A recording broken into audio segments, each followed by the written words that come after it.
Dijawab oleh Bung Karno, kami baru merdeka dari Belanda. Bagaimana mungkin kedaulatan kami gadaikan kepada Uni Soviet? Mustahil. Kami bangsa merdeka, kami bangsa berdaulat. PKI marah, saudara. Marah dengan jawaban Bung Karno. Akhirnya tanggal 12 September, saudara, PKI mulai melakukan teror di Madiun, saudara. Anda tahu, Gubernur Jawa Timur Raden Mas Aryo Suryo mereka culik, mereka bunuh. Kepala tentara di Madiun Kolonel Marhadi mereka culik, mereka bunuh. Kepala Rumah Sakit Solo Dr. Mawardi, saudara, mereka culik, mereka bunuh.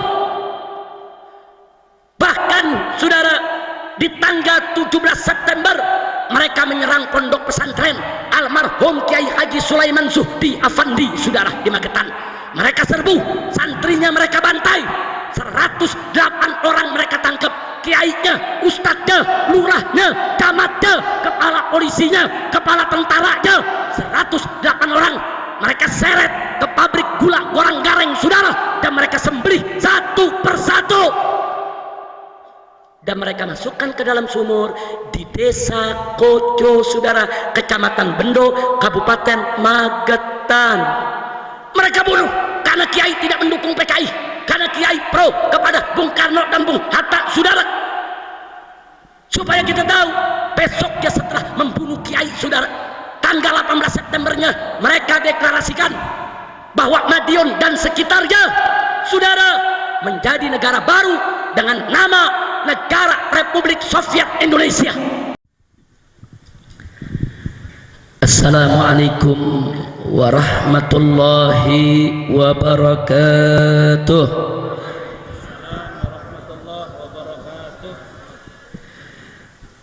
Bismillah walhamdulillah wala hawla wala quwwata illa billah. Ashhadu an la ilaha illallah wahdahu la syarika lah wa ashhadu anna sayyidana Muhammadan abduhu wa rasuluh la nabiyya ba'dah. Allahumma salli wa sallim wa barik ala sayyidina wa habibina wa syafi'ina wa maulana nabiyyina Muhammadin wa ala alihi at-tahirin at-tayyibin wa ashabihi al-ghurril mayamin wa man tabi'ahum bi ihsanin ila yaumiddin. Saudara, tadi menjelang maghrib saya sampai masuk ke Tegal ini, saya bertemu dengan Ustadz Saifullah. Beliau bercerita yaitu tentang keinginan daripada beliau dan panitia untuk saya bisa menjelaskan tentang peran NU dan seluruh para pemudanya, yaitu dalam perjuangan melawan PKI. Saya terima apa yang beliau inginkan tadi dan saya sampaikan kepada beliau, insya Allah malam hari ini akan kita bahas yaitu persoalan tentang apa dan bagaimana PKI, insya Allah. Karena memang kebetulan saya ingin sampaikan kepada segenap umat Islam, tahun ini secara gencar di mana-mana saya dan kawan-kawan sedang melakukan kampanye besar-besaran untuk mengantisipasi kebangkitan PKI di Indonesia. Bahkan sejak bulan Januari tahun 2015 sudah santer kedengaran dari istana bahwa sejumlah LSM komprador, sejumlah komunitas liberal termasuk di dalamnya Komnas HAM, Kontras, dan Setara Institut secara resmi menyurati Presiden menggelar konferensi pers meminta agar Presiden Republik Indonesia Joko Widodo atas nama negara meminta maaf kepada PKI. Jadi ini bukan isu, saudara, bukan, ini real. Jadi mereka tulis hitam di atas putih, ada surat, ada konferensi pers, dan terus kami turi, saudara. Ternyata Bapak Presiden goyang, tekanan dari kanan, tekanan dari kiri, terus ditekan sampai puncaknya di bulan Agustus. Karena Bapak Presiden labil, Bapak Presiden dalam tekanan, bahkan ada tanda-tanda kalau beliau akan minta maaf kepada PKI. Sampai Gus Solah, Kiai Haji Salahuddin Wahid hafizahullah ta'ala dari Tebu Ireng, saudara, memberikan pernyataan pers. Beliau katakan, jika Presiden minta maaf kepada PKI, maka berarti Presiden telah menyakiti perasaan hati seluruh warga NU di Indonesia. Betul? Enggak sampai di situ, bahkan ditegaskan kembali oleh Al-Muhtaram Al-Mukarram Kiai Haji Hasyim Muzadi, mantan Ketua Umum PBNU, saudara, yang saat ini beliau menjadi salah satu anggota One Team Press, Dewan Pertimbangan Presiden. Beliau langsung bicara kepada Presiden, kalau Bapak Presiden sampai minta maaf kepada PKI, bukan NU saja disakiti, seluruh umat Islam Indonesia ikut disakiti, saudara. Betul? Dan gak sampai di situ, Kiai Haji Hasyim Muzadi bicara kepada kami para habaib, kalau sampai Presiden minta maaf kepada PKI, ya bubar-bubaran, bargi barbe, bubar sigi, bubar kabeh. Artinya isyarat dari beliau, kalau sampai Presiden minta maaf kepada PKI, beliau akan mundur dari Watim Pres. Beliau nggak terima, saudara. Ada urusan apa Presiden meminta maaf sama PKI? Nah, saya ditanya sama wartawan, Habib, kenapa sih Presiden nggak boleh minta maaf sama PKI? Saya jawab, sekalian lagi minta maaf sama Belanda, sekalian minta maaf ke Jepang, sekalian Presiden pidato, Belanda maaf ya, dulu kami ngelawan, minta maaf, maaf dulu waktu Anda menjajah kami nggak patuh, maaf Belanda, maaf kalau Anda dulu nggak kerasan di negeri kami, minta maaf Belanda. Tanggung-tanggung amat minta maaf ke PKI, saudara. Bukan pada tempatnya, saudara. Tadinya kita pikir, saudara, sebelum bulan Januari ini cuman rumor, cuman isu, ternyata tidak. Betul-betul Presiden meminta maaf kepada PKI, saudara.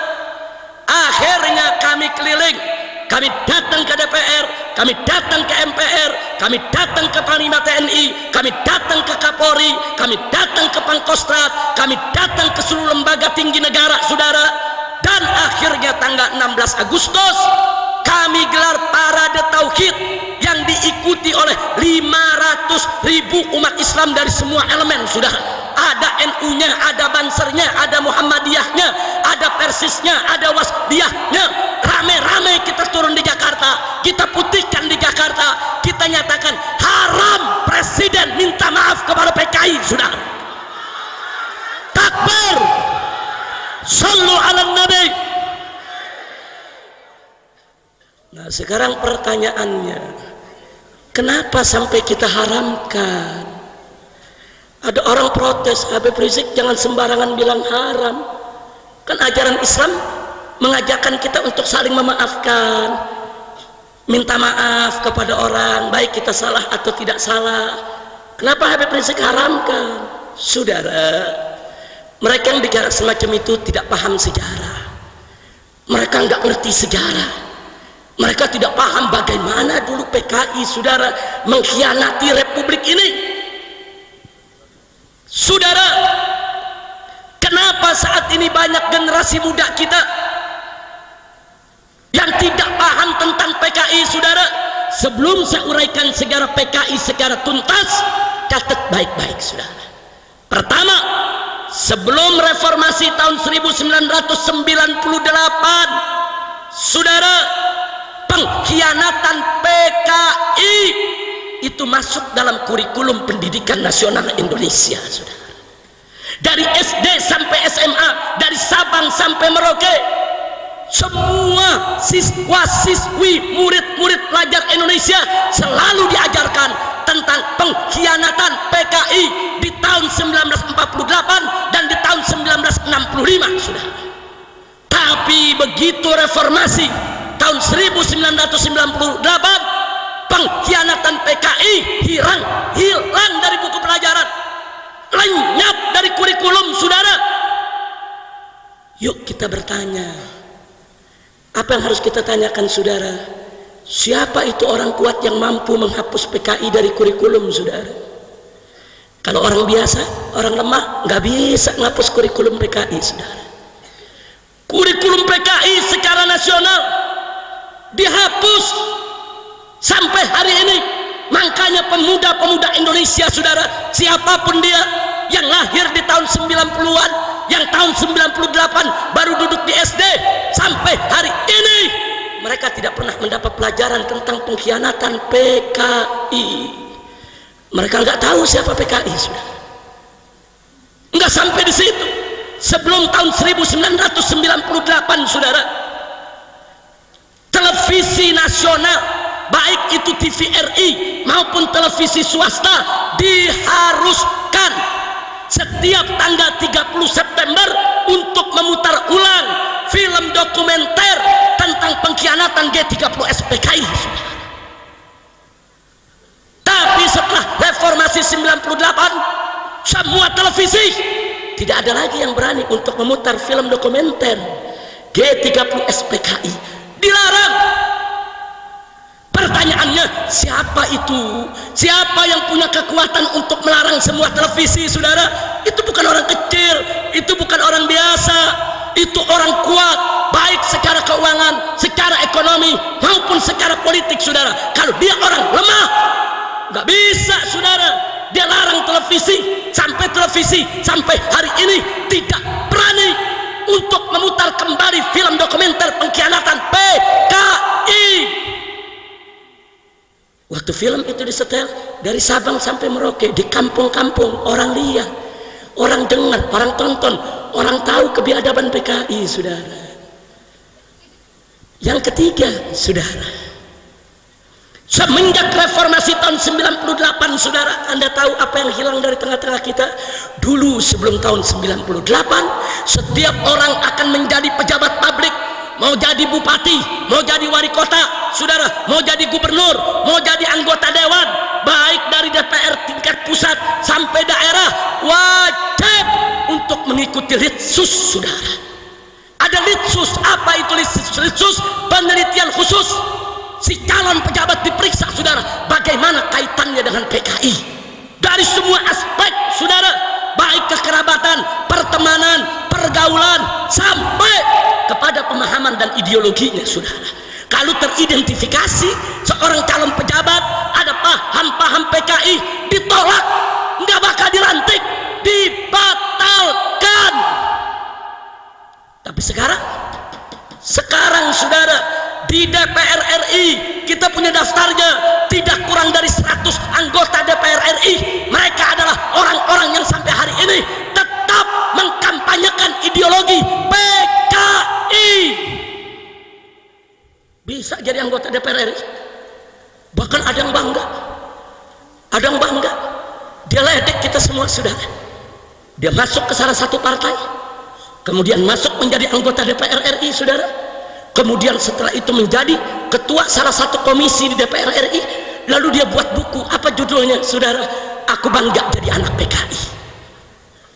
Enggak sampai di situ, dia bikin buku lagi dengan judul Anak PKI Masuk Parlemen. Maksudnya dia mau ledek kita semua, dia mau ledek kiai, dia mau ledek pesantren, dia mau ledek umat Islam. Aku anak PKI, mau apa? Aku sekarang di DPR, mau apa? Masya Allah, saudara. Kita umat Islam tentu tidak memusuhi anak-anak PKI. Yang salahkan dulu orang tuanya, bukan anaknya.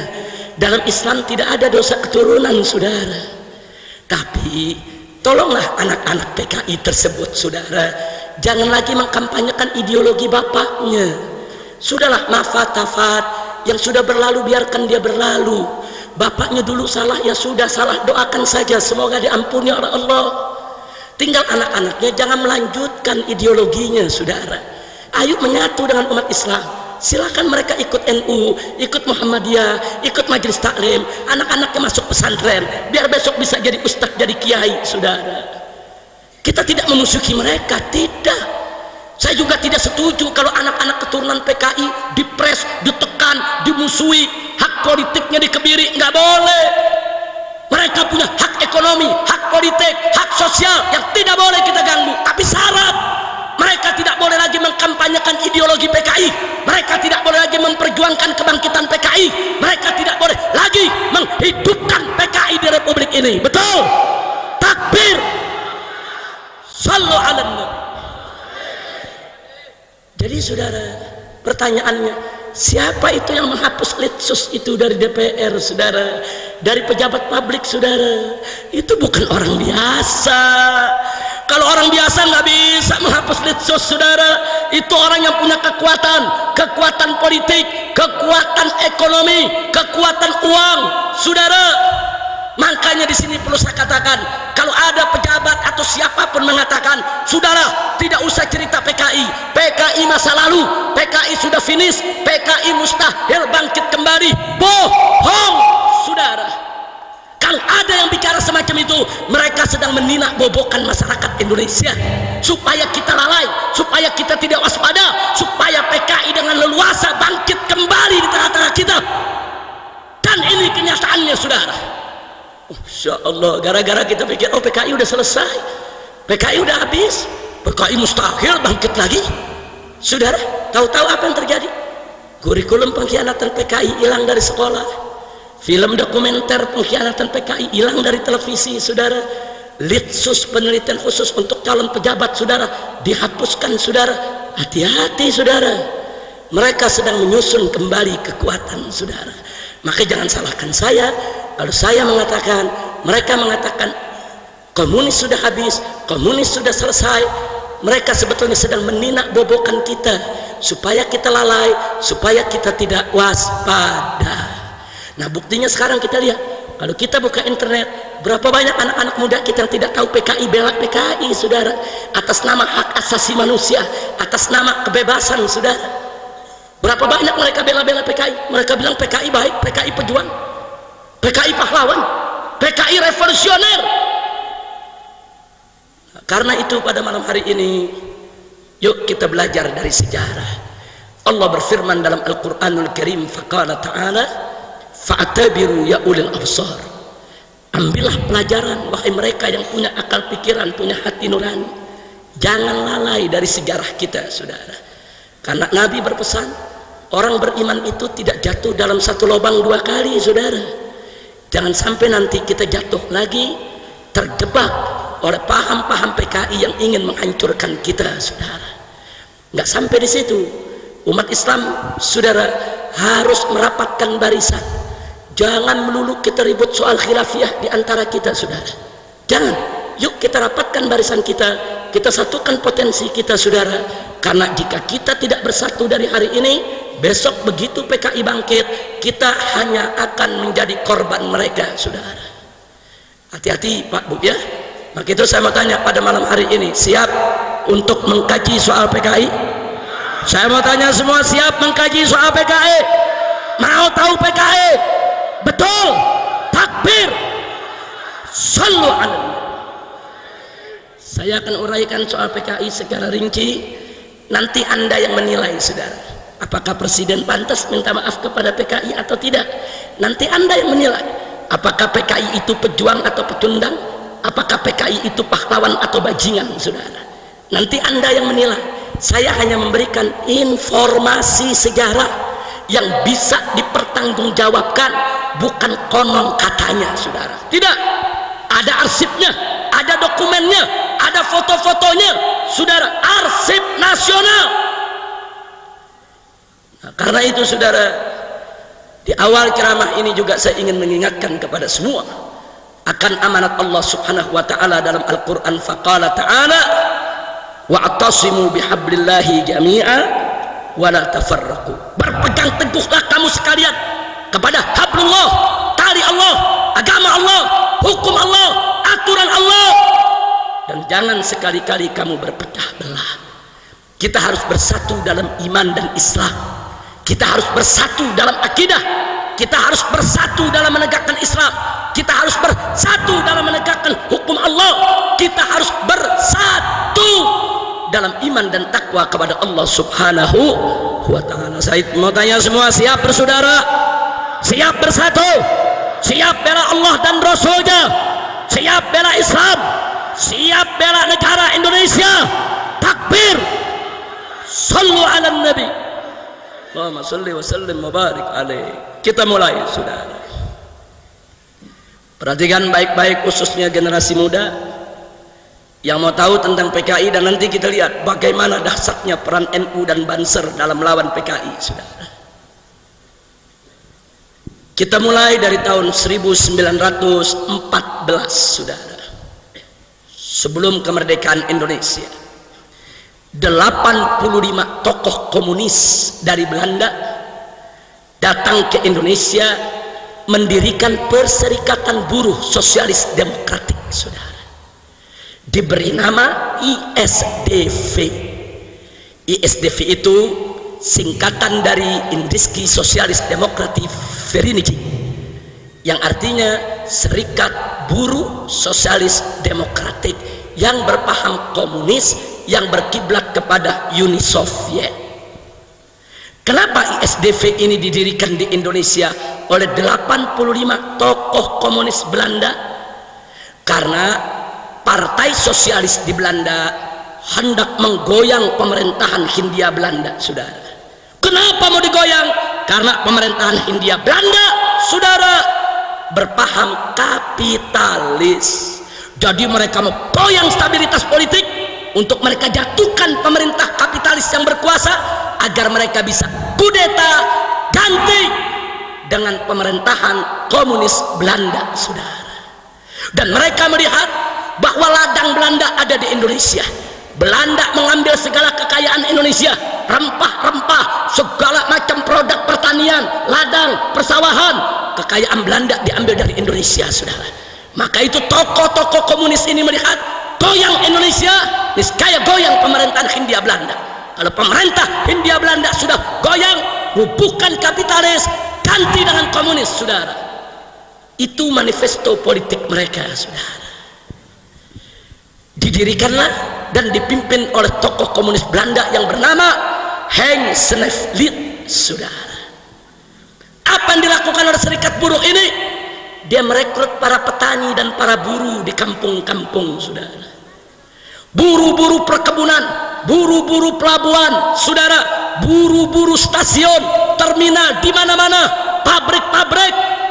Mereka rekrut, termasuk para petani, saudara, dengan janji kalau ikut ISDV mereka akan terlindungi secara hukum maupun politik, saudara, karena mereka resmi disetujui oleh pemerintah Belanda, sehingga pemerintah Belanda nggak sembarangan berani ganggu buruh dan tani.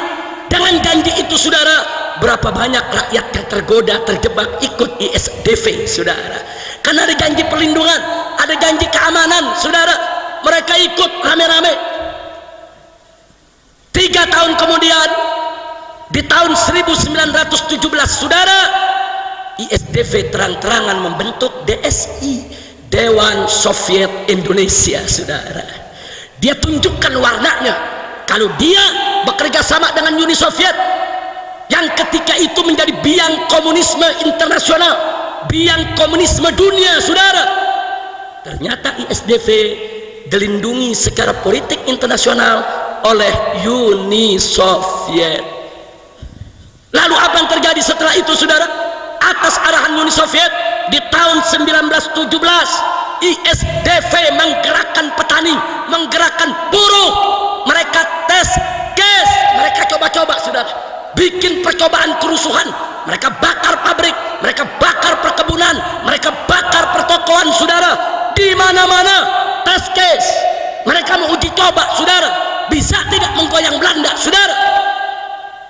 Akhirnya, saudara, mereka semua ditangkap oleh Belanda, Belanda turun mengatasi kerusuhan yang ada, saudara. Akhirnya tokoh-tokoh komunis Belanda tersebut ditangkap dan dikembalikan ke Belanda, saudara. Hanya beberapa gelintir yang dinyatakan tidak bersalah diizinkan untuk tidak kembali, saudara. Tapi yang kesian adalah petani dan buruh, saudara. Mereka ditangkapi oleh Belanda, yang ditembak mati, yang digantung di jalanan, yang dibui, yang dipenjara, saudara, disiksa setiap hari. Orang Belandanya ditangkap, dipulangin ke Belanda, selesai. Tapi orang kita dikorbankan, saudara. Itu yang dilakukan ISDV. Jadi anak-anak PKI jangan coba-coba sok-sok bangga-banggaan, saudara. Anak-anak PKI di Indonesia apa mereka bilang? Kami pejuang, kami pahlawan, kami revolusioner. Tahun 1917 kami berontak kepada Belanda. Ahlan wa sahlan bil habib, fadhal fadhal, silakan silakan. Sallu ala nabi, fadhal, silakan silakan. Ahlan wa sahlan, ya marhaba, barakallahu. Ahlan wa sahlan. Kira-kira yang saya sampaikan jelas tidak? Saya tanya semua, kira-kira yang saya sampaikan jelas tidak? Paham semua? Betul? Jadi anak-anak PKI sekarang, saudara, mereka apa mereka bilang? Perhatikan semua, ini penjelasan sejarah yang amat penting. Tolong perhatikan semua, jangan sampai luput dari perhatian. Jadi saudara, anak-anak PKI sekarang lewat internet apa mereka bilang? Kami pejuang, kami revolusioner. Dulu tahun 1917 kami lawan PKI. Sebelum yang lain berani melawan PKI, kami yang sudah melawan PKI. Bohong. ISDV ketika itu melawan Belanda bukan untuk kemerdekaan Indonesia, bukan untuk kelahiran NKRI. Mereka melawan Belanda, saudara, hanya untuk menggulingkan pemerintahan kapitalis diganti dengan pemerintahan komunis. Mereka kerja untuk Belanda, mereka kerja untuk komunis Soviet, mereka kerja bukan untuk kemerdekaan Indonesia, saudara. Betul? Takbir. Makanya jangan tertipu, saudara, dengan pemutarbalikan sejarah. Makanya anak-anak muda yang gak baca sejarah, mereka pikir betul PKI pejuang, saudara. Tunggu dulu, suruh bicara sama yang ngerti sejarah, jangan mereka bicara sama yang tidak ngerti sejarah, saudara. Kira-kira jelas tidak? Paham semua? Baik, kita lanjutkan, saudara. Tahun 1917 setelah terjadi kerusuhan, ditangkap tokoh-tokoh Belanda, tapi ISDV tidak dibubarkan oleh Belanda, saudara. Dengan pertimbangan Belanda mencoba untuk memanfaatkannya karena sudah punya cabang sampai ke daerah, saudara. Akhirnya ISDV tetap diizinkan ada, tapi dalam kontrol ketat pemerintah Hindia Belanda. Nah, saudara, karena dikontrol, orang-orang Belanda memilih hanya menjadi pembina dan penasehat. Diangkatlah Semaun dari Surabaya dan Darsono dari Solo untuk memimpin ISDV yang di tahun 1920 mengganti nama menjadi PKH, Perserikatan Komunisme Hindia Belanda, saudara. Bukan ISDV lagi namanya, namanya PKH. Yang pimpin bukan orang Belanda lagi, tapi Semaun dari Surabaya dan Darsono dari Solo, saudara. Kita lanjutkan, saudara. Setelah itu di tahun 1924 digelar konferensi Perserikatan Komunisme Hindia yang disingkat PKH di kota Semarang, Jawa Tengah, saudara. Melalui konferensi tersebut PKH ganti nama menjadi PKI, Partai Komunis Indonesia, yang diangkat menjadi pimpinan adalah Musso dan Alimin, saudara. Catat baik-baik, saudara. Kenapa mereka berubah menjadi partai? Sebab di awal tahun 1924 ada konferensi komunisme internasional yang diadakan di Moskow, menginstruksikan kepada seluruh serikat buruh yang berkiblat ke Soviet untuk membentuk partai politik di negeri masing-masing, saudara. Ini semua arahan Soviet, saudara. Ini kerja Soviet. Lalu tahun 1927, saudara, tanpa diduga Ini PKI berkembang pesat setelah menjadi partai. Makin banyak orang yang berminat, saudara, dengan aneka rakam janji. Kalau ikut PKI partai, nanti bisa jadi pejabat, nanti bisa jadi anggota dewan, nanti bisa jadi ini, bisa jadi itu, saudara. Buruh dan tani berbagai daerah rame-rame ikut kepada PKI, saudara. Nggak main-main, saudara. Akhirnya apa yang terjadi? Di tahun 1924 mereka lakukan kerusuhan besar-besaran, saudara, lebih besar dari tahun 1917. Mereka bakar terminal, mereka bakar stasiun, mereka lakukan sabotase kepada kantor-kantor pemerintah, mereka bakar perkebunan, mereka bakar hutan, mereka bikin kekacauan di mana-mana. Buruh-buruh mogok kerja, saudara, dibikin kekacauan. Pemerintah Hindia Belanda marah besar, diturunkan tentara sebanyak-banyaknya untuk mengatasi para buruh dan tani, dan akhirnya kerusuhan itu bisa diatasi oleh Belanda. Bagaimana pimpinan PKI, saudara? Musso dan Alimin dibuang ke Moskow, bukan di penjara, saudara. Dibuang ke Moskow atas pemerintahan Uni Soviet. Di Moskow dia punya rumah, di Moskow punya mobil, di Moskow dia dapat gaji, saudara. Agen KGB, agen rahasia Uni Soviet. Lalu bagaimana dengan rakyat, petani dan buruh, saudara, yang diprovokasi, yang dihasut untuk melakukan kerusuhan? Mereka diberondong oleh Belanda, dibantai oleh Belanda, dibunuh oleh Belanda. Berapa ribu yang mati, dan 13.000 orang ditangkap, dibuang ke Irian, Papua sana, saudara. Dipaksa kerja keras, rodi. Nggak sampai di situ, petani-petani ditangkapi, ditembak satu persatu, mayatnya digantung di jalan-jalan, saudara. Insya Allah. Jadi di sini juga anak-anak PKI jangan coba-coba mengatakan kami pejuang, kami revolusioner. Dulu orang-orang tua kami melawan Belanda. Dulu PKI melawan Belanda bukan untuk memerdekakan Indonesia. Dulu PKI melawan Belanda, saudara, mereka hanya menjadi alat Uni Soviet untuk menggulingkan pemerintahan kapitalis di Eropa untuk diganti dengan pemerintahan komunis. Buruh dan tani hanya dijadikan korban, buruh dan tani hanya dijadikan bemper. Kurang ajar ini PKI, saudara. Begitu saya mau tanya semua yang dari sini, kalau gitu PKI likik tidak? Likik tidak? Mengorbankan rakyat, buruh, petani jahat tidak? Zalim tidak? Itu yang mereka lakukan, saudara. Baca manifesto PKI, mana ada untuk memerdekakan Indonesia? Enggak ada, saudara. Akhirnya di tahun 1927, setelah PKI melakukan kerusuhan besar, dibubarkan oleh Belanda, saudara.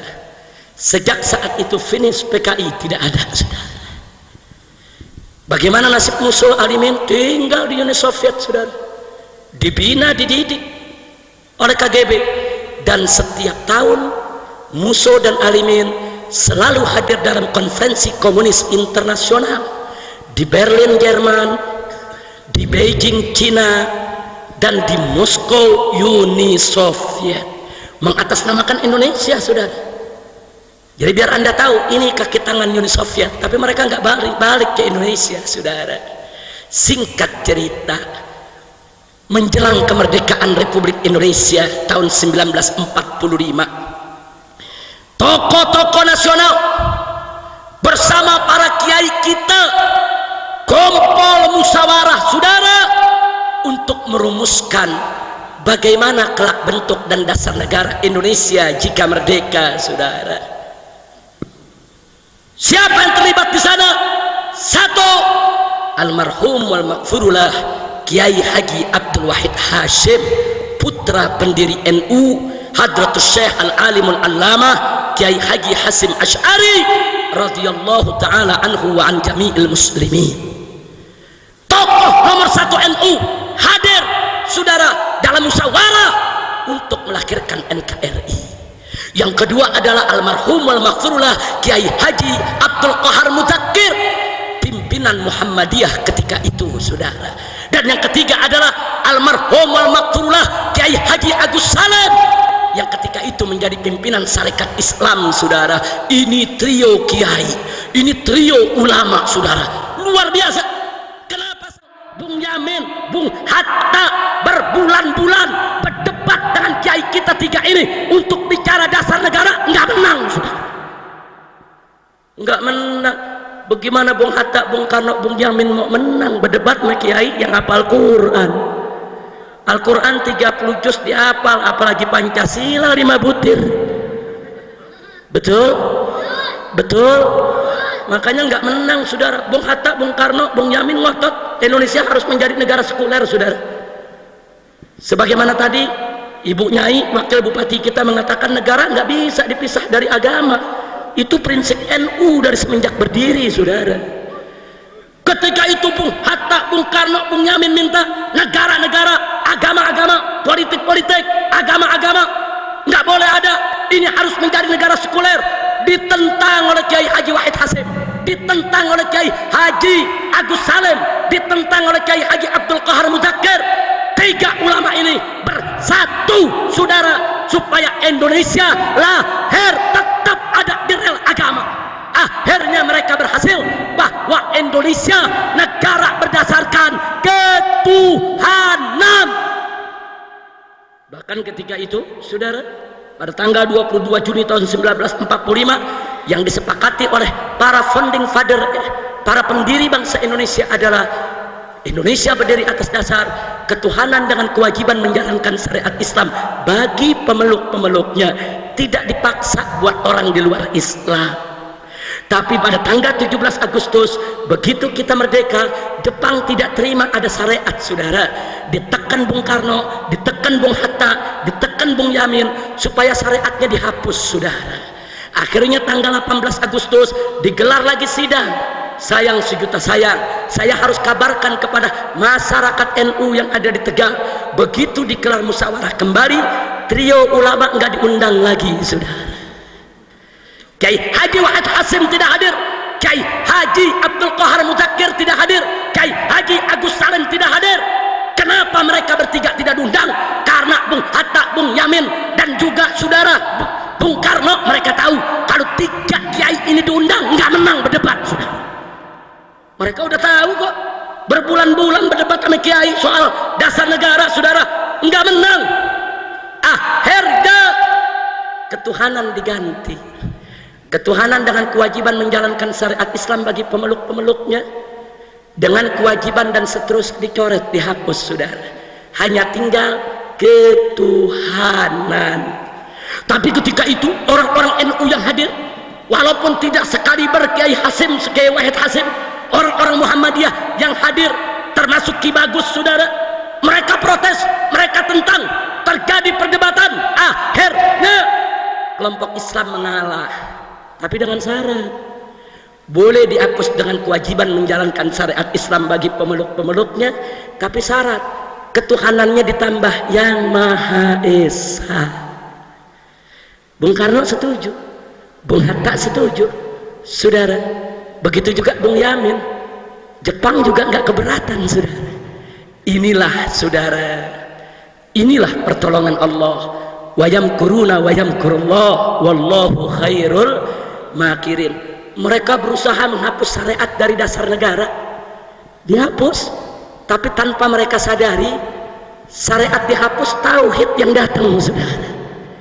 Saya mau tanya, ketuhanan yang Maha Esa, saudara, siapa Tuhan yang Maha Esa? Jawab yang kompak, siapa Tuhan yang Maha Esa? Siapa Tuhan yang Maha Esa? Siapa Tuhan yang Maha Esa? Syariat dihapus, gantinya tauhid, saudara. Subhanallah. Jepang nggak sadar, saudara. Syariat hilang, diganti tauhid, naik pangkat, saudara. Alhamdulillah. Itu cerdasnya orang NU dulu. Itu cerdasnya orang Muhammadiyah dulu, itu cerdasnya para kiai dulu yang berjuang untuk mendirikan negara Republik Indonesia. Bagus tidak? Bagus tidak? Saya tanya, kalau begitu jasa NU dalam mendirikan NKRI besar tidak? Besar tidak? Nggak bisa dihapus dari lembaran sejarah, saudara. Tanpa NU jangan mimpi NKRI ini hadir. Tanpa NU jangan mimpi Pancasila itu ada, saudara. Tanpa NU jangan mimpi dasar negara kita ketuhanan yang Maha Esa. Dengan izin Allah Subhanahu wa Ta'ala, dengan rahmat dan berkahnya, NU Muhammadiyah Syarikat Islam saat itu bersatu untuk melahirkan NKRI yang berdasarkan ketuhanan yang Maha Esa.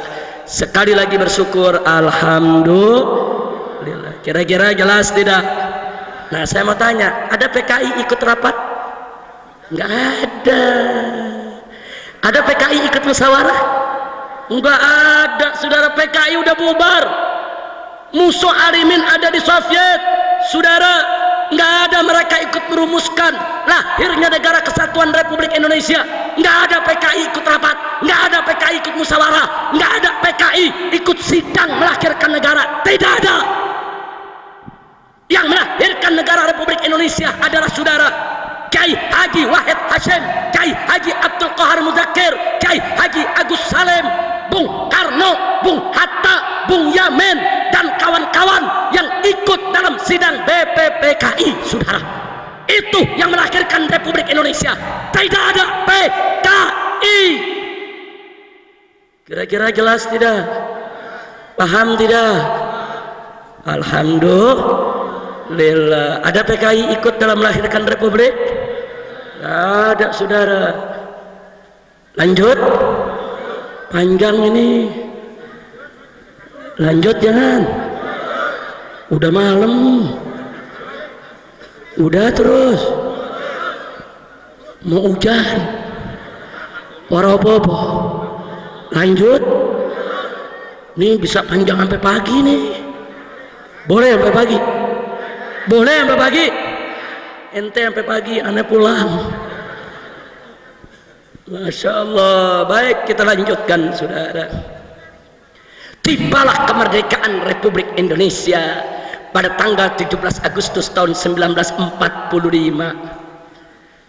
Begitu kita merdeka, saudara, membentuk pemerintahan, tidak ada satu PKI pun yang dilibatkan dalam pemerintahan, saudara. Yang terlibat dalam pemerintahan adalah tokoh-tokoh nasional dan para ulama, para kiai dari NU, Muhammadiyah, dan Sarekat Islam. Mereka yang dilibatkan, saudara, dan mereka sepakat Soekarno sebagai presidennya, Bung Hatta sebagai wakilnya, walaupun belum ada pemilu, saudara. Ketika itu belum ada pemilu, saudara, tapi mereka sepakat untuk menyelamatkan negara, di mana Bung Karno, Bung Hatta mendapatkan tugas untuk menjaga stabilitas negara, menjaga kedaulatan kemerdekaan Republik Indonesia sampai bisa digelarnya pemilihan umum, saudara. Bagus tidak? Saya tanya umat Islam, kompak begitu? Bagus tidak? Bagus tidak? Siap kompak semua? Takbir! Kita kompak merdeka, saudara. Makanya jangan berpecah belah. Baik, saudara. Akhirnya, saudara, tokoh PKI dari Uni Soviet bulan Oktober pulang dari Moskow, saudara. Mereka pulang dari Moskow dengan Indonesia merdeka, saudara. Rame-rame mereka pulang. Mereka kumpulkan mantan-mantan tokoh PKI. Mereka menghadap ke Bung Karno. Mereka minta dilibatkan di dalam kekuasaan, saudara. Mereka merasa diri mereka masih besar. Mereka merasa mereka punya anggota di mana-mana. Tapi ditolak oleh Bung Karno dan kawan-kawan, saudara. Siapa mereka? Datang-datang minta kekuasaan. Unyil. Jadi saya tanya, kalau begitu Bung Karno menolak, bagus tidak? Bagus tidak? Ditolak. Nah, perhatikan, ini urusan Tegal ini, saudara. Ini urusan Tegal nih. Apa yang saya mau sampaikan, saudara? Begitu PKI ditolak, saudara, yang pertama PKI lakukan, mereka membangun gerakan bawah tanah, saudara. Di antara yang mereka bangun di Tegal ini, saudara, saya sebut di Tegal, satu, mereka bentuk API, Angkatan Pemuda Indonesia. Dua, mereka bentuk AMRI, saudara, Angkatan Muda Republik Indonesia.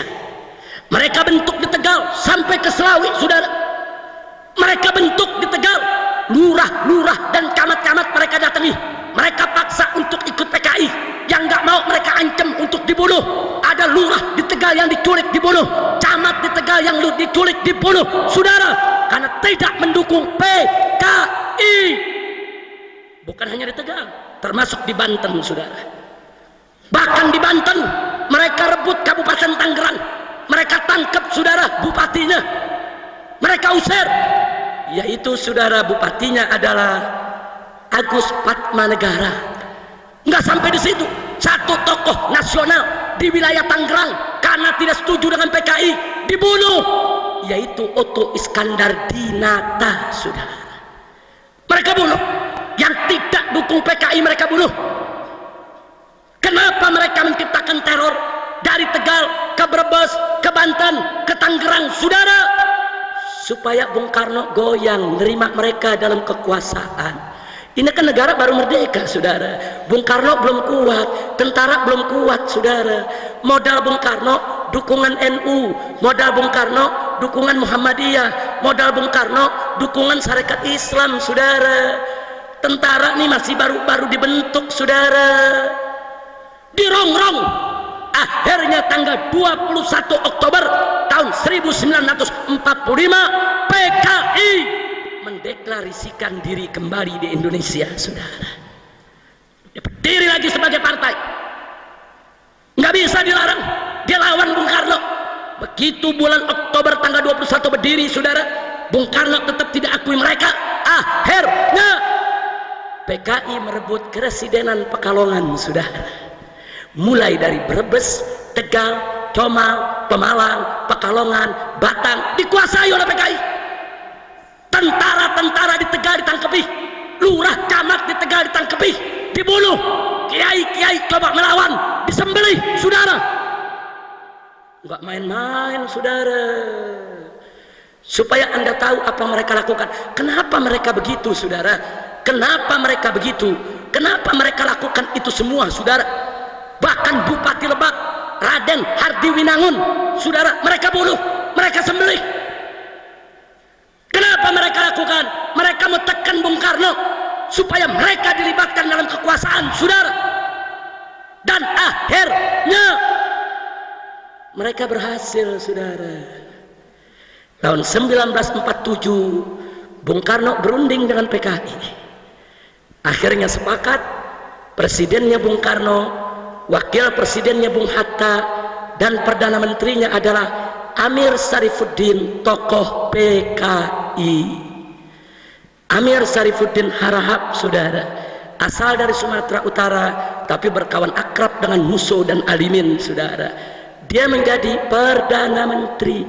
Begitu jadi perdana menteri, nggak ada lagi lurah yang diculik, nggak ada lagi camat yang dibunuh. Loh, kok nggak ada? Kan yang nyulik dia, nggak kan yang bunuh dia. Makanya begitu mereka jadi tenang, nggak ada penculikan, nggak ada pembunuhan. Artinya PKI dibangun dengan gerakan teroris, PKI dibangun dengan pengancaman, intimidasi, teror, pembunuhan. Kalau gitu saya mau tanya, kalau gitu PKI, saudara, saya mau tanya, pejuang atau pecundang? Pahlawan atau bajingan?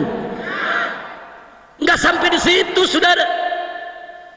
Nggak sampai di situ. Cirebon mereka serbu, tentaranya mereka tangkapi, semua senjatanya mereka lucuti, sampai Istana Langkat di Sumatera Utara, saudara, mereka serbu, sultannya mereka bunuh, keluarganya mereka bantai, harta bendanya semua mereka rampas. Mereka halalkan untuk merampas harta benda siapa saja yang tidak sejalan dengan mereka. Insya Allah. Jadi PKI saat itu di Jawa Tengah cukup kuat, saudara.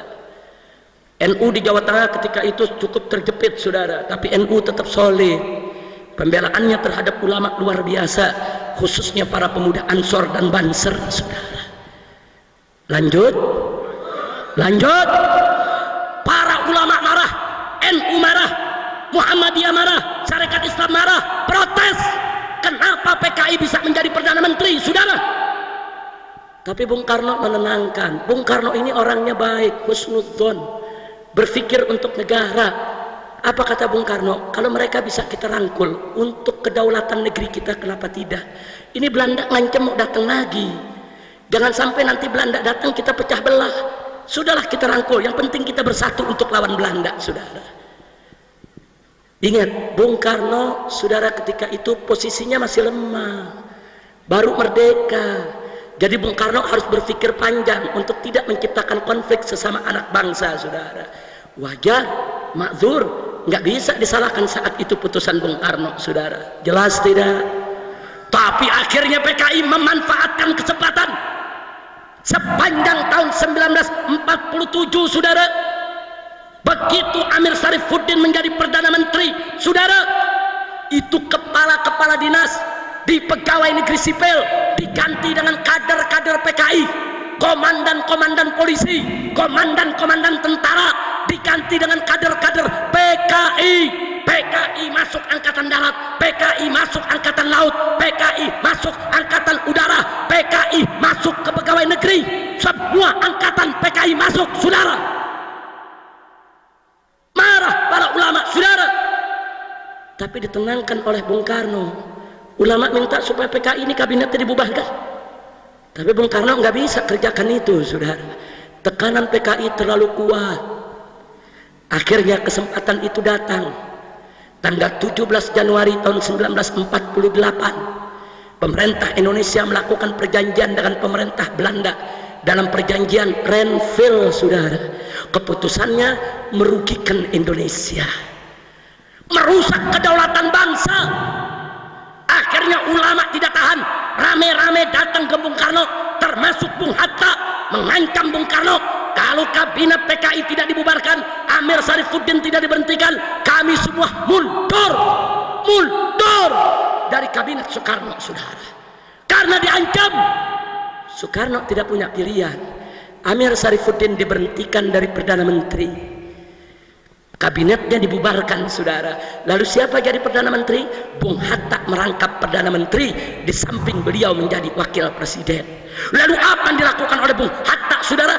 Atas desakan NU, atas desakan Muhammadiyah, atas desakan Sarekat Islam, Bung Hatta, saudara, meluncurkan politik RERA. Apa itu RERA? R-nya reorganisasi, R-nya rasionalisasi. Maksudnya apa?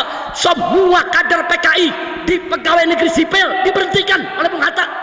Semua komandan tentara, komandan polisi yang berasal dari kader PKI diberhentikan, dibersihkan habis-habis negara ini dari unsur-unsur PKI. Bagus tidak? Bagus tidak? Dan Soekarno menyetujui itu, saudara, karena itu permintaan para ulama, saudara. Lalu apa yang terjadi setelah itu, saudara? PKI marah, saudara. Digelarlah pada bulan Agustus tahun 1948 Kongres PKI secara besar-besaran, saudara.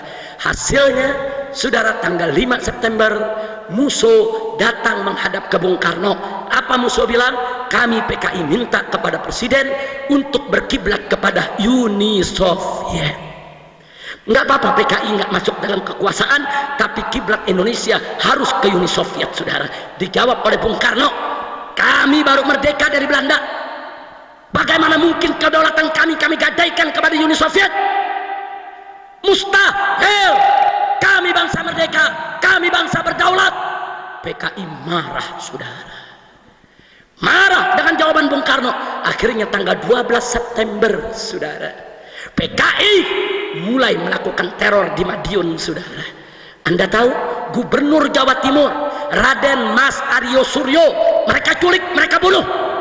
Kepala tentara di Madiun Kolonel Marhadi mereka culik, mereka bunuh. Kepala Rumah Sakit Solo Dr. Mawardi, saudara, mereka culik, mereka bunuh. Bahkan, saudara, di tanggal 17 September mereka menyerang pondok pesantren almarhum Kiai Haji Sulaiman Zuhdi Afandi, saudara, di Magetan. Mereka serbu, santrinya mereka bantai, 108 orang mereka tangkap, kiainya, ustadznya, lurahnya, camatnya, kepala polisinya, kepala tentaranya, 108 orang mereka seret ke pabrik gula Gorang Gareng, saudara, dan mereka sembelih satu persatu dan mereka masukkan ke dalam sumur di desa Koco, saudara, kecamatan Bendo, Kabupaten Magetan. Mereka bunuh karena kiai tidak mendukung PKI, karena kiai pro kepada Bung Karno dan Bung Hatta, saudara. Supaya kita tahu, besoknya setelah membunuh kiai, saudara, tanggal 18 Septembernya mereka deklarasikan bahwa Madiun dan sekitarnya, saudara, menjadi negara baru dengan nama Negara Republik Soviet Indonesia. Presidennya Musso, Perdana Menterinya saudara Amir Sarifuddin. Kira-kira jelas tidak? Saya tanya, khianat bukan itu? Jawab yang kompak, khianat tidak itu? Khianat tidak itu? Nggak sampai di situ, saudara. Kader-kader PKI yang di tentara, kader-kader PKI yang di polisi yang dipecat oleh Bung Hatta, mereka mengambil alih lagi posisi di Jawa Tengah, saudara. Akhirnya apa yang terjadi besoknya? Mereka rebut setelah Madiun, mereka rebut Magetan, mereka rebut Ponorogo, kemudian mereka keliling, mereka rebut Cepu, Rembang, Wonogiri, Sukoharjo, saudara, Purwokerto, hampir seluruh Jawa Tengah mereka rebut, saudara. Soekarno tidak berdaya.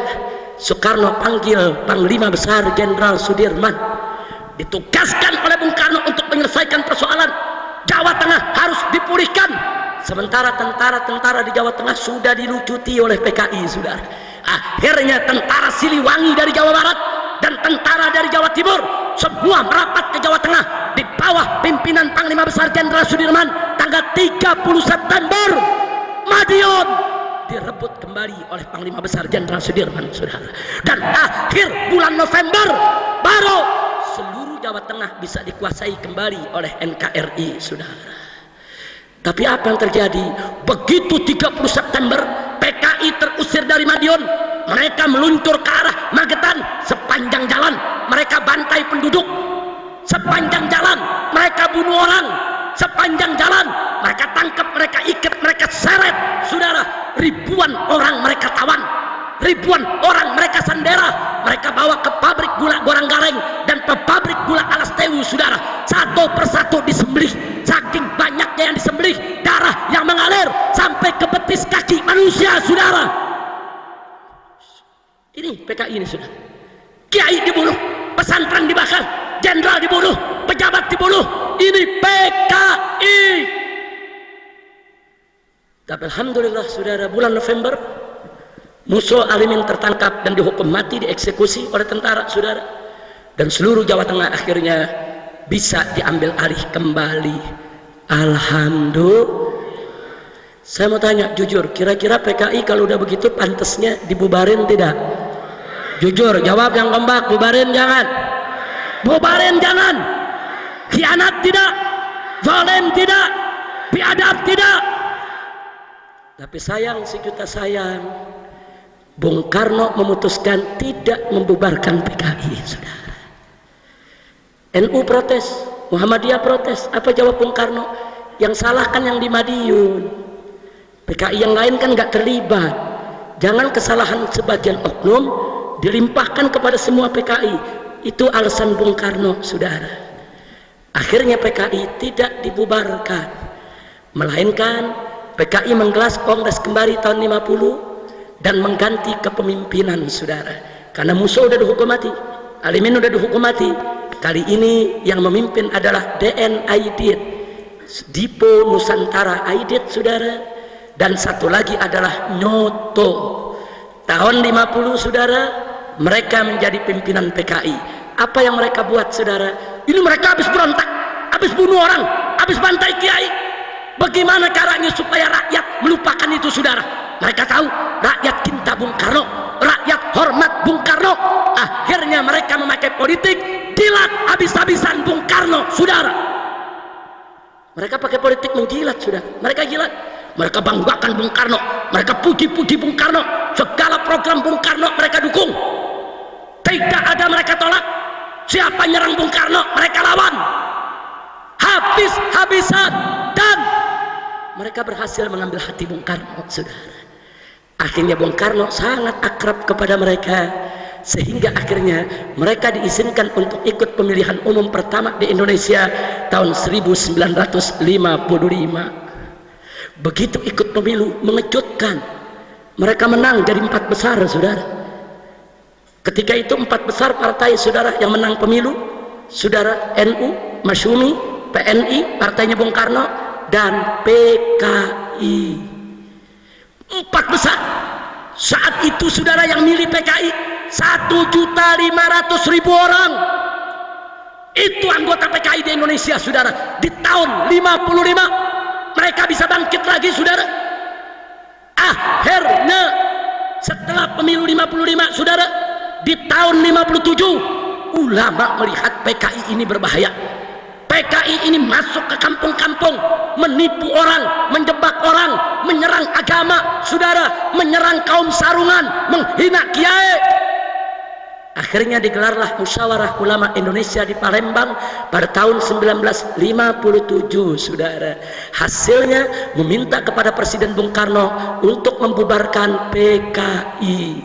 Tapi sayang sejuta sayang, permintaan para ulama tidak dikabulkan oleh Bung Karno saudara. Alasan Bung Karno, PKI baik, PKI sudah insaf, PKI sudah sadar, PKI nggak melakukan kesalahan lagi, mereka dukung program kita semua, kenapa mesti dibubarkan? Akhirnya tahun 1958 segelintir tokoh agama bergabung dengan segelintir tentara yang kecewa kepada Bung Karno karena memanjakan PKI. Mereka mengoreksi Bung Karno dengan terjadi pemberontakan PRRI di Sumatera saudara. Sebetulnya itu pemberontakan koreksi terhadap Bung Karno. Sejumlah saudara militer dan sejumlah tokoh agama nggak terima Bung Karno begitu manjakan PKI, begitu beri kesempatan kepada PKI. Tapi PRRI tidak kuat saudara, dia hanya sekedar koreksi, akhirnya bisa diatasi saudara. Lalu apa yang terjadi saudara setelah itu tahun 1958 saudara? Nah, setelah terjadi pemberontakan daripada PRRI saudara, tahun 58 saudara, PKI makin dimanjakan oleh Bung Karno. Bahkan di tahun 1960 boro-boro Bung Karno mau terima saran ulama dan kiai, bahkan Bung Karno meluncurkan politik Nasakom, Nasional Agama Komunis. Kiai di kampung-kampung dibujuk oleh Bung Karno, ini tujuannya baik, ini untuk persatuan, ini PKI sudah sadar saudara. Ya, sebagian ada yang terbujuk dan terayu, sebagian lagi tidak saudara. Di tahun yang sama Partai Masyumi, itu singkatan dari Majelis Syuro Muslimin Indonesia, menolak politik Nasakom. Hasilnya tanggal 17 Agustus 1960 Masyumi dibubarkan oleh Bung Karno sudah. PKI minta bubarkan ini yang nggak terima Nasakom, PKI bela Nasakom habis-habisan sudah. Makanya tadi saya katakan PKI berhasil menggunakan politik ngejilat Bung Karno habis-habisan saudara. Masyumi dibubarkan. Bahkan di tahun 1962 dua orang tokoh PKI diangkat oleh Bung Karno sebagai Menteri Besar Penasehat Presiden, yaitu DN Aidit dan Nyoto saudara. Akhirnya tahun 1963 di dalam rapat kabinet dua menteri PKI mendesak Bung Karno untuk mengganyang Malaysia, untuk perang lawan Malaysia saudara. Tentara menolak, NU menolak, Muhammadiyah menolak, Syarikat Islam menolak. Kenapa harus perang dengan Malaysia? Saudara serumpun, seagama, tapi PKI tetap ngotot. Pengaruh PKI sangat kuat, saudara. Kenapa PKI ngotot? Karena ada instruksi dari Uni Soviet bahwa Partai Komunis Malaysia lemah, mau dibubarkan oleh pemerintah Malaysia, maka itu Malaysia harus digoyang. Kalau Malaysia digoyang, Partai Komunis Malaysia tidak bubar, saudara. Luar biasa liciknya saudara. Enggak sampai di situ, sengaja dijorokin Bung Karno untuk perang dengan Malaysia karena mereka punya program lain saudara. Mari kita lanjutkan saudara. Begitu sudah perang dengan Malaysia, tentara diturunkan, personel kurang, PKI mengajukan proposal kepada Bung Karno saudara. Bapak Presiden, kami PKI siap membantu Presiden, tentara kita nggak cukup, tentara kita nggak cukup, maka itu kami ajukan proposal, bentuklah angkatan kelima. Sudah punya 4 angkatan, ada angkatan darat, angkatan udara, angkatan laut, angkatan kepolisian. Kita perlu angkatan kelima, yaitu angkatan buruh dan tani saudara.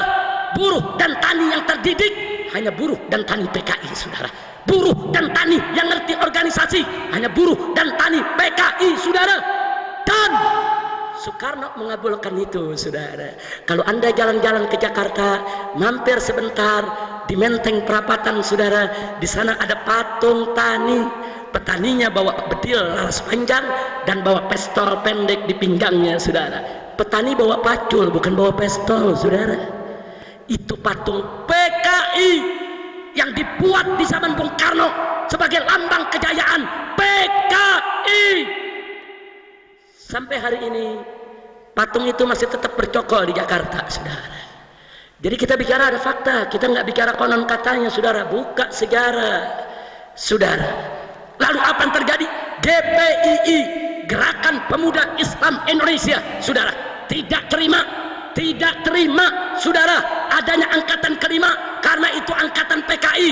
Akhirnya PKI marah, tekan Bung Karno, GPII dibubarkan, saudara.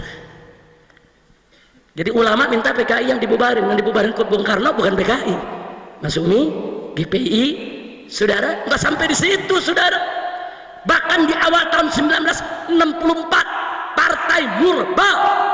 Partai Murba itu partainya mantan-mantan PKI, sudah. Dulu mereka ikut PKI, setelah mereka lihat kelikikan PKI, kejahatan PKI, mereka keluar. Mereka bikin partai baru namanya Murba. Murba itu adalah musyawarah rakyat banyak, saudara. Disingkat Murba.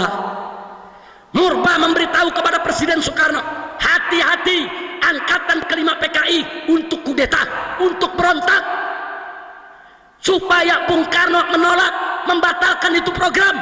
Bung Karno nggak mau tahu. Akhirnya Partai Murba dibubarkan juga. PKI senang, saudara. Tahun 65 ini bagian akhir, saudara.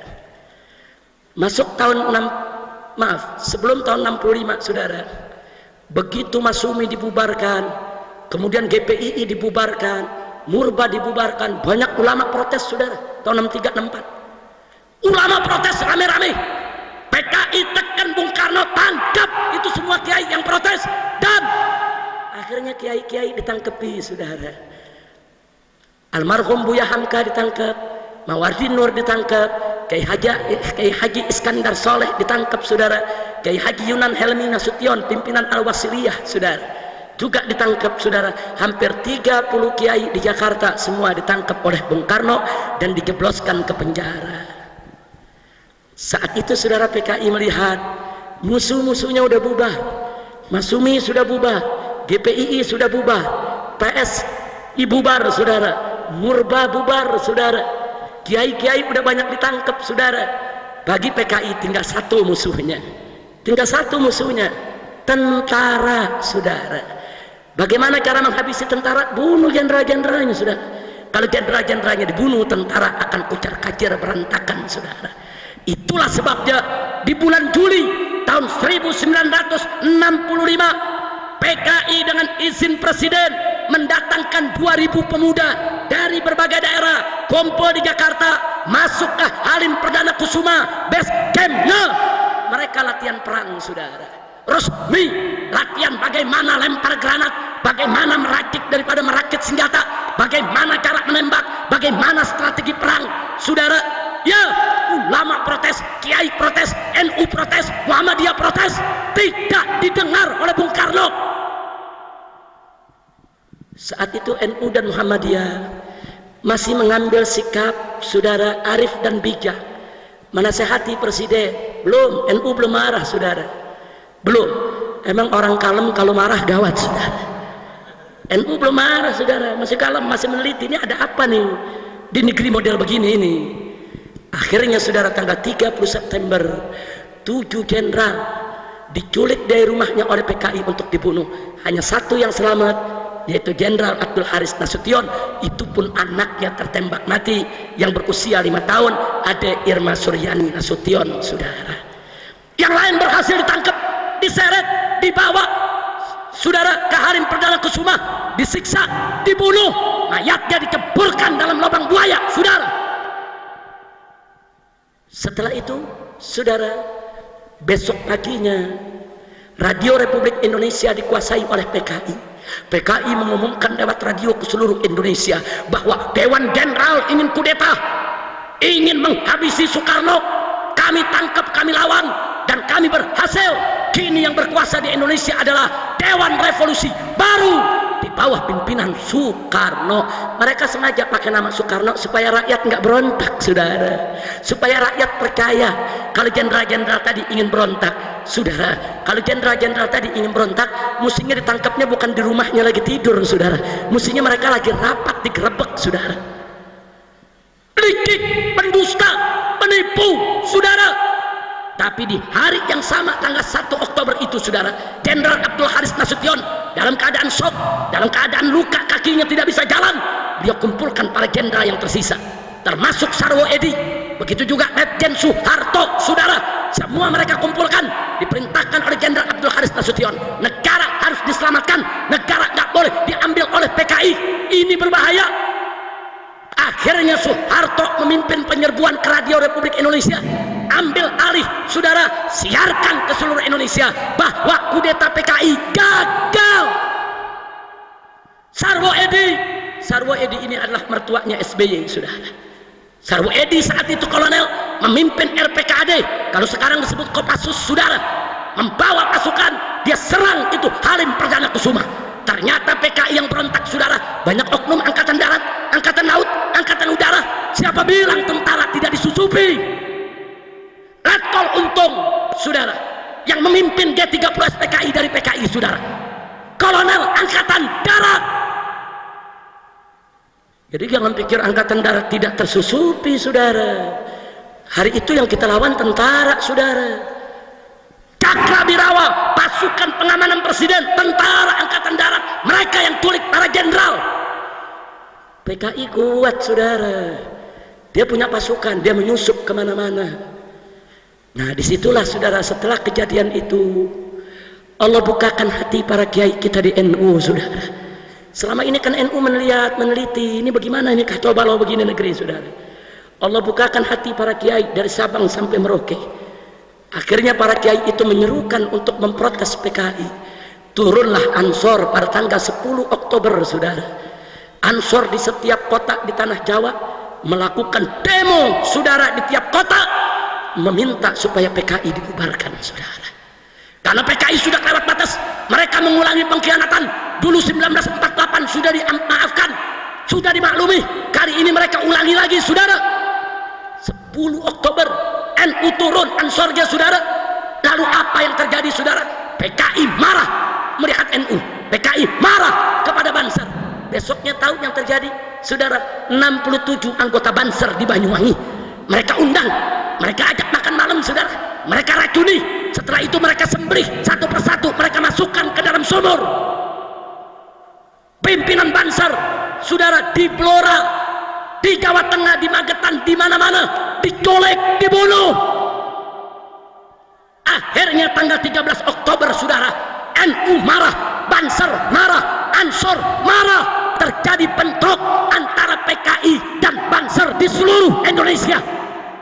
Saat itulah, saudara, NU menjadi magnet, saudara. NU menjadi magnet saat Muhammadiyah sudah putus harapan, saudara. Saat GPII sudah dibubarkan, saat Masumi sudah dibubarkan, saat kiai-kiai nasional sudah ditangkapi, saudara. Saat itu NU yang menjadi harapan umat, saudara. NU magnet ketika itu. Akhirnya, saudara, orang-orang Muhammadiyah, Sarekat Islam, Persis di seluruh Indonesia ikut membela Banser, ikut membela Ansor, meletus perang antara NU melawan PKI. Takbir, takbir. Hampir 1 tahun pertempuran meletus, saudara, di setiap kampung. Dan alhamdulillah, berdasarkan catatan sejarah, 1 juta PKI mati saat melawan umat Islam, saudara. Nah, sekarang PKI mau putar balik sejarah. Apa mereka bilang? Kami dibantai oleh NU, kami dibantai oleh Banser, kami nggak salah apa-apa, kami dibantai di mana-mana. Nih PKI lagi putar balik sejarah nih, saudara. Banser tidak akan marah, Banser tidak akan bunuh mereka kalau mereka tidak bunuh kiai-kiai NU. Betul? Saya mau tanya, yang bunuh kiai NU siapa? Yang bunuh Banser siapa? Yang bunuh jenderal siapa? Yang bakar pesantren siapa? Yang khianat kepada negara siapa? Jadi kalau Banser marah, wajar tidak? Ansor marah, wajar tidak? Takbir. Sallu ala nabi. Kurang ajar, sekarang mau dibalik sejarahnya saudara. Mereka bilang sekarang mereka korban. Ini dia kurang ajar saudara. Dulu gagahnya nyeret kiai kita, sembelih kiai kita, bakar pesantren-pesantren NU kayak jagoan, mentang-mentang berkuasa. Begitu udah kalah, cengeng, ngaku saya dibantai, pala lu menyan. Kurang ajar saudara. Kira-kira jelas tidak? Jelas tidak? Nah sekarang saya mau tanya, anda yang ambil kesimpulan saudara, setelah anda lihat begitu sejarah PKI, saya tanya, kalau gitu PKI jawab yang keempat, PKI ini pahlawan atau bajingan? Jawab yang keempat, pahlawan atau bajingan? Pejuang atau pecundang? Siapa yang bunuh kiai? Siapa yang bunuh kiai? Siapa yang bakar pesantren? Siapa yang bantai NU? Siapa yang khianat kepada negara? Kalau begitu saya mau tanya, apa pantas presiden minta maaf kepada PKI? Kurang ajar presiden meminta maaf ke PKI. Saudara, apa maksudnya? Maka itu saudara, saya mau serukan kepada umat Islam. Sampai hari ini kita masih berhasil menekan presiden untuk tidak minta maaf kepada PKI. Sampai hari ini. Setelah kami turun pada Tauhid di Jakarta, saya diundang oleh Menko Polhukam Luhut Panjaitan. Saudara, beliau ingin menenangkan saya dengan menjamin presiden tidak akan minta maaf kepada PKI. Saya katakan, apa jaminannya? Siapa yang bisa menjamin kalau presiden tidak minta maaf kepada PKI? Maka itu kita sampaikan kepada Menko Polhukam, kalau presiden sampai minta maaf kepada PKI, saya yang pertama kali akan teriakan kepada rakyat Indonesia, turun ke jalan, turunkan Jokowi dari jabatan presiden. Takbir! Takbir! Saya mau tanya semua yang ada di sini, siap bela ulama? Siap bela kiai? Siap bela NU? Siap bela Banser? Siap bela NKRI? Siap ganyang PKI? Takbir! Kalau Jokowi sampai minta maaf kepada PKI, saudara, kita minta kepada umat Islam dimanapun anda berada, NU-nya, Muhammadiyahnya, Wasliyahnya, dan seluruh ormasnya dan komponennya, saudara, kita turun ke jalanan, turunkan Jokowi dari jabatan presiden, saudara. Setuju tidak? Takbir! Saya tanya, takut jangan? Takut jangan? Takbir! Jangan takut, ini yang hak harus disuarakan saudara. Baik, sebagai penutup ceramah saya, muncul pertanyaan, emang kenapa sih kalau presiden minta maaf kepada PKI, kok Habib dan kawan-kawan FPI kok begitu marah? Ada apa sih? Jawab jangan. Kapan? Tahun depan aja, biar diundang lagi. Udah sejam lebih nih, nggak apa-apa. Enggak apa-apa, saya kira mah udah 1,5 jam ini. Lanjut, ente lanjut, mulut anu udah berbusa. Baik, singkat saja, perhatikan baik-baik. Kenapa kami menolak keras presiden minta maaf kepada PKI? Saudara, memang maaf memaafkan itu ajaran Islam. Maaf memaafkan itu memang kesantunan Islam. Maaf memaafkan itu memang kedamaian Islam. Tapi hati-hati, minta maaf presiden ini bukan sembarang minta maaf. Ini punya implikasi politik dan hukum, saudara. Satu, kalau presiden minta maaf kepada PKI, maka itu akan diterjemahkan oleh media, oleh semua jurnalis, oleh semua pakar di negeri ini, bahwa PKI tidak bersalah, saudara.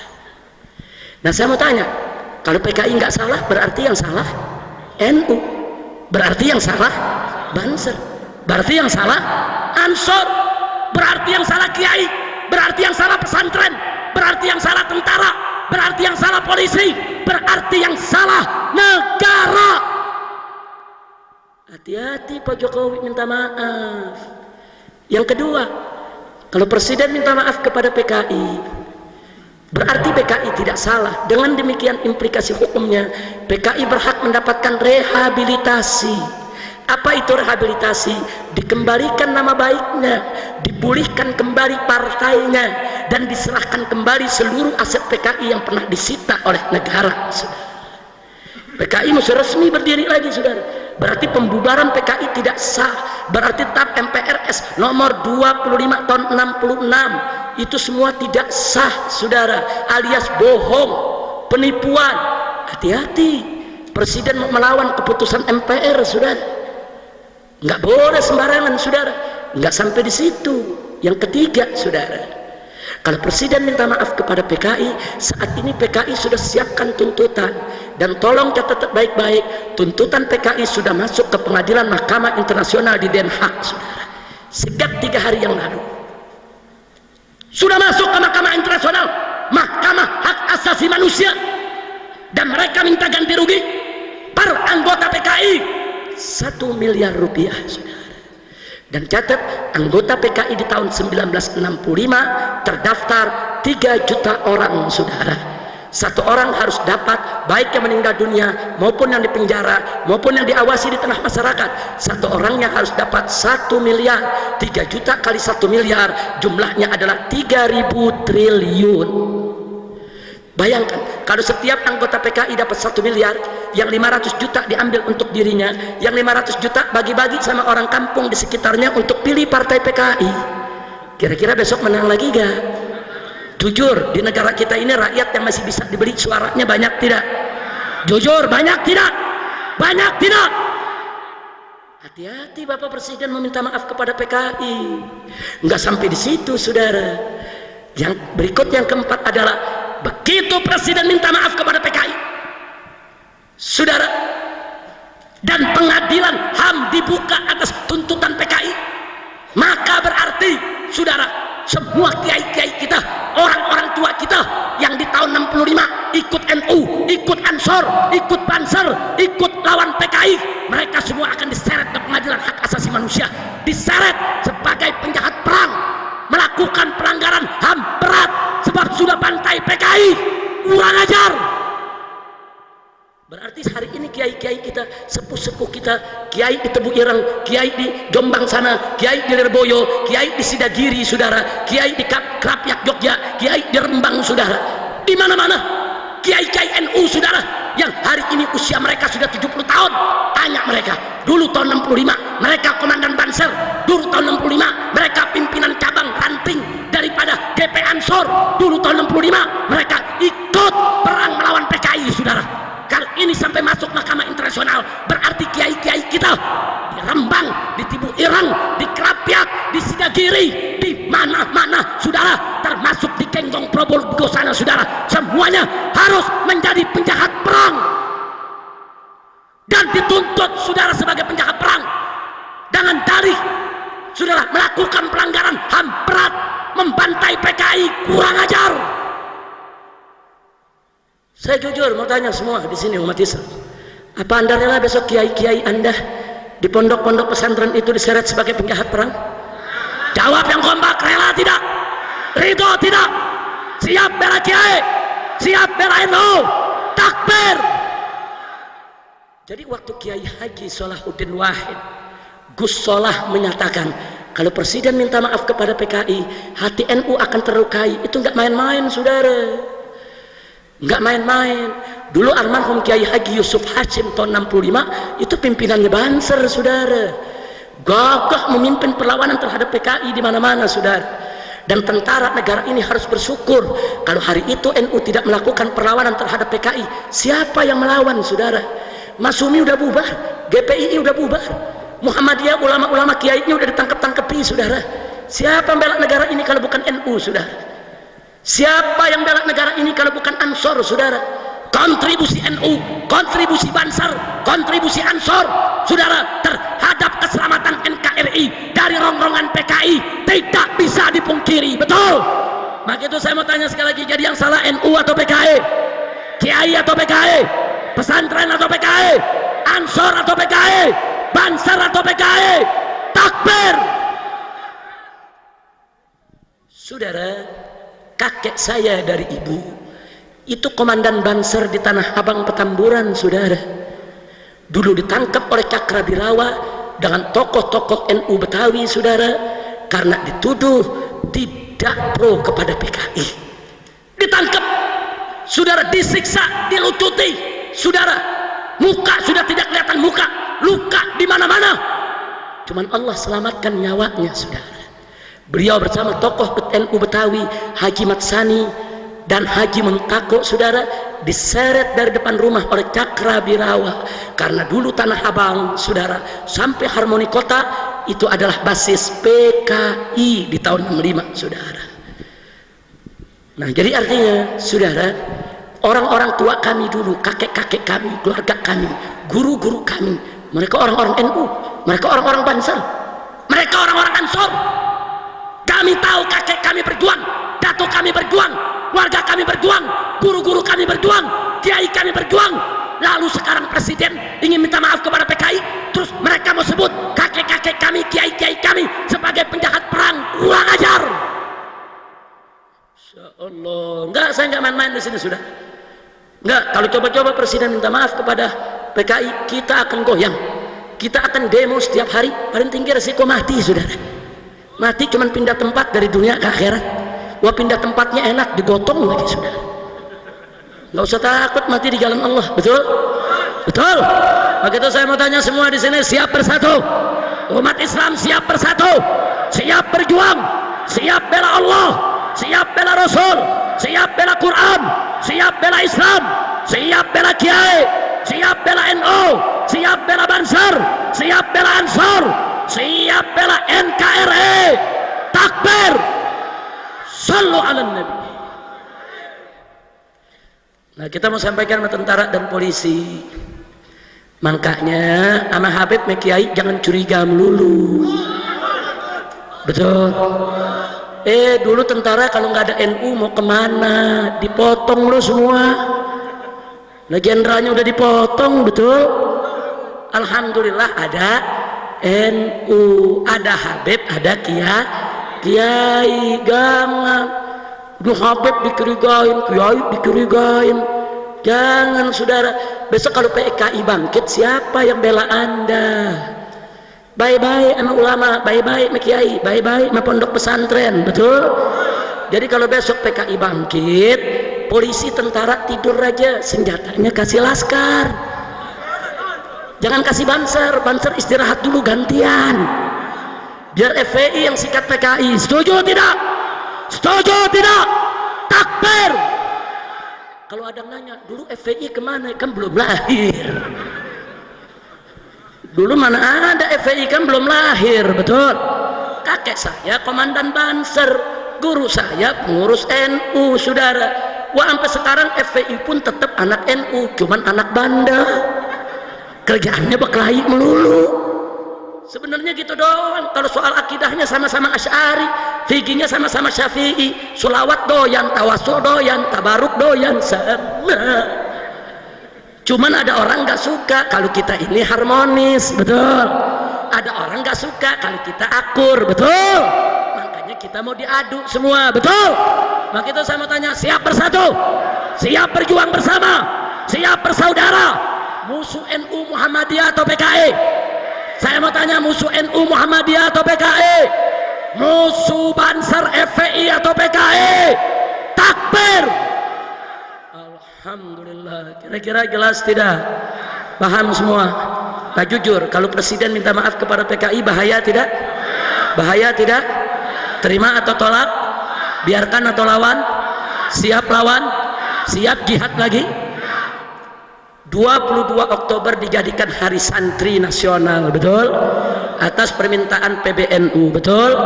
Tanya dong, kenapa 22 Oktober itu bisa menjadi Hari Santri? Karena di tanggal 22 Oktober, saudara, NU dibawa kepemimpinan Hadratus Syekh Al-Alimul Allama Kiai Haji Hasyim Asy'ari radhiyallahu taala anhu wa an jami'il muslimin, saudara, mengeluarkan resolusi jihad. Kenapa beliau turunkan keluarkan resolusi jihad? Karena nikah mendarat, saudara, di Surabaya. Inggris dan Belanda membonceng nikah. Dia pengen jajah lagi Indonesia. Makanya Kiai Haji Hasyim Asy'ari dan ulama-ulama NU kala itu sepakat keluarkan resolusi jihad, umumkan di pondok-pondok pesantren, saudara.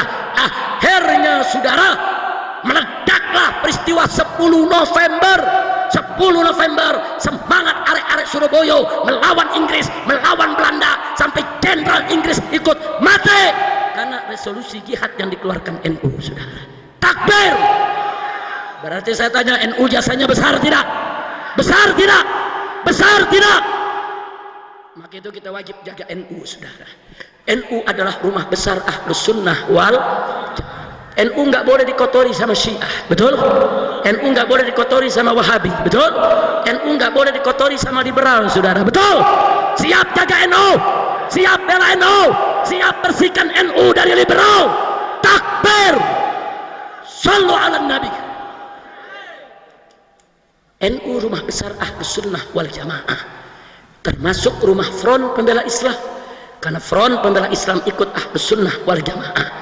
Karena itu seluruh anggota FPI di seluruh Indonesia wajib untuk ikut memiliki NU, wajib untuk ikut menjaga NU, wajib untuk ikut membela NU, saudara. NU rumah besar Ahlus Sunnah wal Jamaah yang didirikan oleh Hadratus Syekh Al-Alimul Allamah Kiai Haji Hasyim Asy'ari atas dasar akidah Asy'ariyah dan fikih Imam Syafi'i, saudara. Tidak boleh dirubah, tidak boleh dikotori. Mau dengan Syiah, dengan Wahabi, dengan liberal, tidak boleh. NU harus tetap menjadi rumah besar Ahlus Sunnah wal Jamaah. Setuju tidak? Setuju tidak? Nah, jadi sampai di sini ceramah saya mau tanya, kalau gitu NU Ansor Banser jasanya besar tidak buat negara? Jasanya besar tidak lawan PKI? Jadi kalau Presiden Jokowi coba-coba membela PKI, saudara, langkai dulu mayat NU, betul? Dan sebelum langkai mayat NU, langkai dulu mayat FPI. Langkai dulu anaknya, lu jangan lawan bapaknya, gua colok. Lawan sini anaknya dulu. Setuju? Setuju? Ini dia nih repotnya, punya presiden tukang mebel begini nih. Bukan dia urusin negara, urusin minta maaf sama PKI. Urusin tuh asap-asap di Sumatera, asap. Urusin asap, urusin tuh pengangguran banyak, urusin tuh sembako pada naik di mana-mana, urusin tuh desa-desa yang diurusin minta maaf sama PKI. Kutil babi. Akhirnya kita mohon kepada Allah, mohon kepada Allah bibarakatil Fatihah wa mu'jizatil Fatihah, agar Bapak Presiden Republik Indonesia Joko Widodo dapat taufik dan hidayah, sehingga tidak minta maaf kepada PKI dan umat Islam di Indonesia, khususnya NU dan seluruh Ahlus Sunnah wal Jamaah, dikuatkan, diberikan kemenangan oleh Allah Subhanahu wa taala.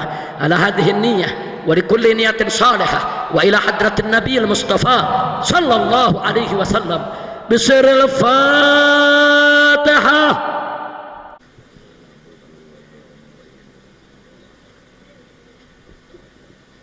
Taqabbalallahu minna wa minkum fataqabbal ya karim.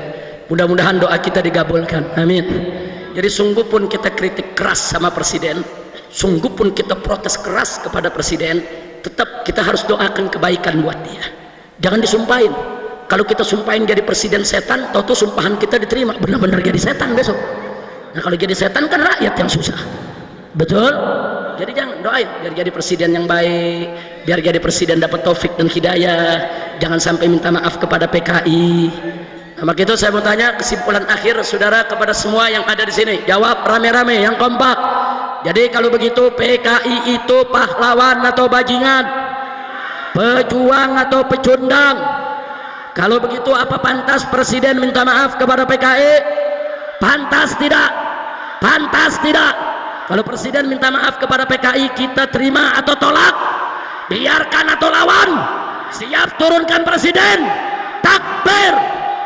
Sallu ala Nabi. Siap bersatu, siap bersaudara. Takbir. Sallu ala Nabi. Nah, sampai di sini ceramah saya pada malam hari ini. Besok pagi insya Allah saya akan hadir dalam acara haul Kiai Haji Armiyah di Cikura. Nah, insya Allah acara haul macam ini perlu kita datang. Ingatnya semuanya warga NU.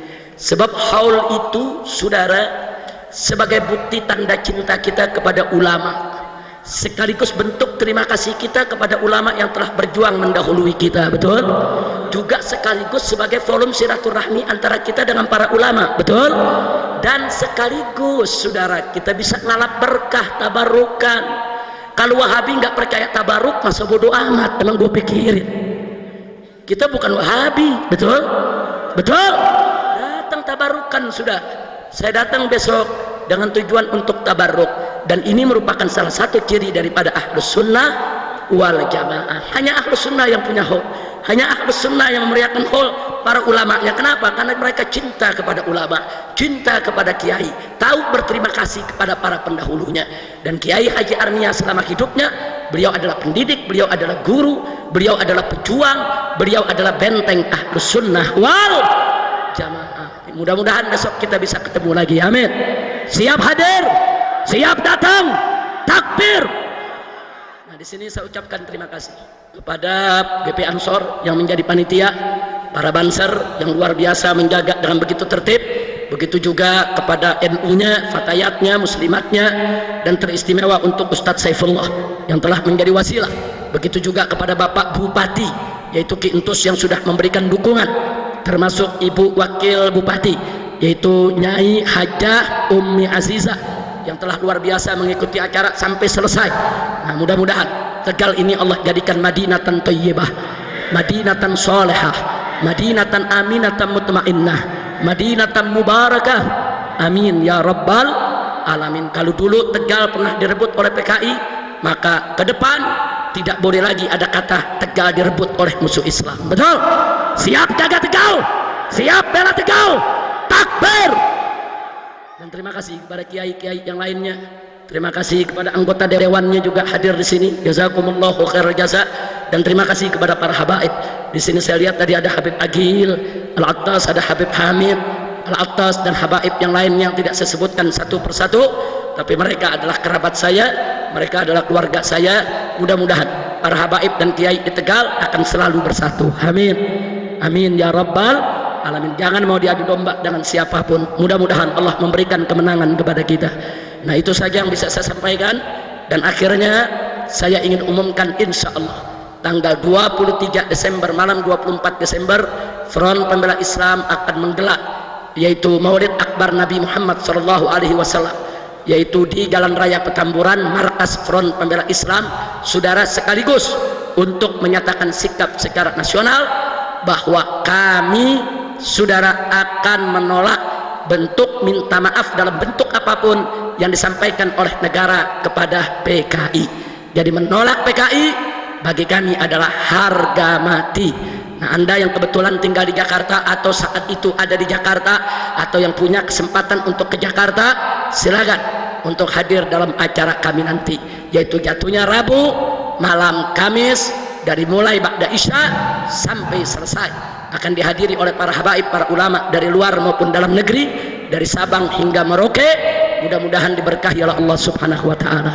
Nah, itu saja yang bisa saya sampaikan. Jangan ada yang bergerak sebelum ditutup dengan doa oleh salah seorang tokoh kita yang ada di sini. Kita aminkan dengan khusyuk, kita aminkan dengan saduh, kita aminkan dengan muqinun bil ijabah, dengan yakin yang doa kita diterima oleh Allah Subhanahu wa taala. Nah, sekian dari saya. Terima kasih atas segala perhatiannya. Mohon maaf atas segala kesalahan, kekhilafan dan kekurangannya. Hadani Allah wa iyyakum ila siratihil mustaqim. Wallahul muwaffiq ila aqwamit thariq. Wassalamualaikum warahmatullahi wabarakatuh.